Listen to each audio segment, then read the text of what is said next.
Hello everyone, welcome to my blog.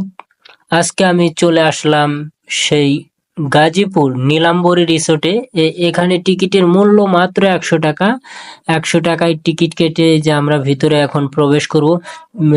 এই যে দেখতেই পাচ্ছেন, আমরা এখন ভিতরে কত সুন্দর ফুলের এই যে সৌন্দর্য দেখলেই মন ভরে ওঠে। তো দেখতেই পাচ্ছেন, আসলে অনেক সুন্দর একটা পরিবেশ।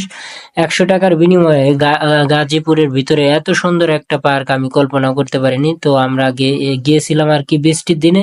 দেখতেই পাচ্ছেন এই যে মাঝখানে যে শুটিং হচ্ছে, যে দেখতে পাচ্ছেন আপনারা কত সুন্দর পরিবেশ। এই যে শুটিং হচ্ছে, যে কত সুন্দর একটা পরিবেশ। মানে এখানকার পরিবেশটা এত সুন্দর ছিল বলার মতো না।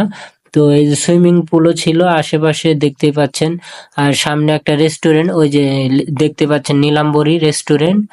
আসলে অনেক সুন্দর একটা পার্ক। তো গাজীপুরের ভিতরে যারা আসতে চান এই পার্কটাতে অবশ্যই আসতে পারেন, কারণ এই পার্কটা অনেক সুন্দর এবং মনোরম পরিবেশ। এখানে অনেক টিকটকার ও সেলিব্রিটিরা এখানে ভিডিও বানাইতে আসে।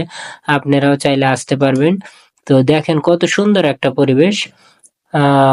আশা করি সবারই ভালো লাগবে। এই পার্কটিতে আসলে অবশ্যই আপনারা আসবেন। আর ভিডিওটা ভালো লাগলে অবশ্যই লাইক, কমেন্ট, শেয়ার দিয়ে পাশে থাকবেন।